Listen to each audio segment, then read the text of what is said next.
দেশনেত্রী বেগম খালেদা জিয়া লাইফ সাপোর্টে আছে। এই কথাটি বলার সাথে সাথেই অনেকেই মনে করছেন খালেদা জিয়া আসলে মারা গেছে এবং তাকে কৃত্রিমভাবে বাঁচিয়ে রাখা হয়েছে। এই নিয়ে সোশ্যাল প্ল্যাটফর্ম থেকে শুরু করে বিভিন্ন জায়গায় লক্ষ্য করা যাচ্ছে যে নানান ধরনের গুজব বা অসত্য তথ্য ছড়িয়ে দেওয়া হয়েছে, কিন্তু তথ্যটি পুরোপুরি ভুল।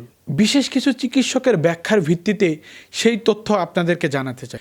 লাইফ সাপোর্ট আসলে কি? শরীরের কোনো অঙ্গ প্রত্যঙ্গ বা সিস্টেম, বিশেষ করে যেটা বন্ধ হয়ে গেলে জীবন থেমে যাবে, এমন কোনো সিস্টেম কাজ না করলে বাইরে থেকে কোনো যন্ত্র বা ডিভাইস দ্বারা সেই অঙ্গ প্রত্যঙ্গকে সচল রাখলেই তাকে লাইফ সাপোর্ট বলা হয়। আমরা সকলে জানি যে দেশনেত্রী বেগম খালেদা জিয়া দীর্ঘদিন ধরে শরীরের নানান জটিলতা নিয়ে তিনি বিভিন্ন ধরনের চিকিৎসা গ্রহণ করে আসছেন। তার মধ্যে উল্লেখযোগ্য কিডনি সমস্যা, লিভার সমস্যা এবং কি রক্ত জমাট বাঁধার সক্ষমতা থেকে শুরু করে শ্বাস প্রশ্বাস বা রেসপিরেটরি সিস্টেম থেকে শুরু করে নানান ধরনের জটিলতা তিনি ভোগ করে আসছেন। এইসব বিষয় নতুন কোনো বিষয় নয়। তার লিভার সমস্যা বহু বছর ধরে চলে আসছে, কিন্তু সেই অবস্থায় তিনি বেঁচে আছেন। রাজনীতি মাঠে ব্যাপক সক্রিয় ভূমিকা পালন করেছেন বিগত দিনে। তার কিডনিও এর আগে অনেকবার ফেল করেছে এবং ডায়ালিসিস লাগানোর পরেও ঠিক হয়ে গেছে। এখন আবার সেই অবস্থায় ফিরে গেলেন। কয়েকদিন পর ডায়ালিসিসের মাধ্যমে তিনি আবারও আগের অবস্থায় ফিরে আসতে পারেন, এটি স্বাভাবিক। রক্ত জমাট বাঁধছে না, এটি নিয়ে একটি বড় সমস্যা। চিকিৎসকরা বলছেন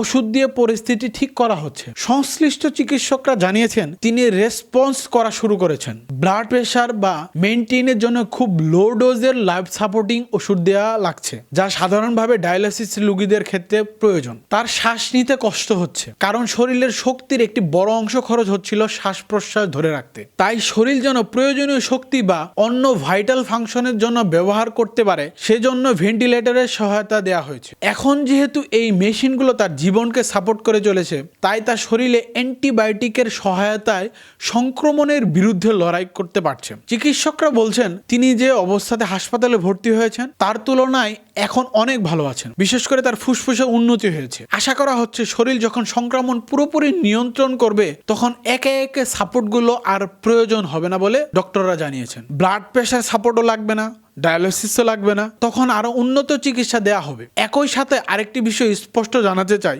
যারা বলছেন খালেদা জিয়া ক্লিনিক্যালি ডেথ, এই কথাটি পুরোপুরি মিথ্যে এবং কি বানোয়াট একটি অপতথ্য। ক্লিনিক্যালি ডেথ হলো শরীরের কোনো প্রক্রিয়া থাকার কথা নয়। আজ সকালে চিকিৎসকরা জানিয়েছেন তার খুব বেশি উন্নতি না হলেও কোনো অবনতি হয়নি, তিনি স্টেবল আছেন। বর্তমান চিকিৎসক দলের সাথে চীনের একটি বিশেষ চিকিৎসক টিম যুক্ত হয়েছেন। সেই সাথে যুক্তরাজ্য থেকে একটি বিশেষ চিকিৎসা টিম যুক্ত হবে রয়েছে বলে দল জানিয়েছেন। আবার আরেকটি তথ্য শোনা যাচ্ছে, খুবই শিগগিরই হয়তোবা দেশনেত্রী বেগম খালেদা জিয়াকে যুক্তরাজ্যে উন্নত চিকিৎসার জন্য নিয়ে যাওয়া হবে। সেই জন্য তার পুত্রবধূ বেগম জুবাইরুর রহমান ইতিমধ্যেই ঢাকা বিমানবন্দরে এসে অবতরণ করেছেন এবং তাকে দেখার জন্য হসপিটালে ছুটে গিয়েছেন। অতএব সকলকে জানাতে চাই, দয়া করে গুজব ছড়ানো থেকে বিরত থাকুন এবং আপসহীন দেশনেত্রী বেগম খালেদা জিয়ার জন্য সকলেই মন প্রাণ খুলে দোয়া করুন। আল্লাহ তাআলা যেন তাকে নেক হায়াত দান করে, পবিত্র জীবন দান করে এবং কি দেশ এবং জনগণের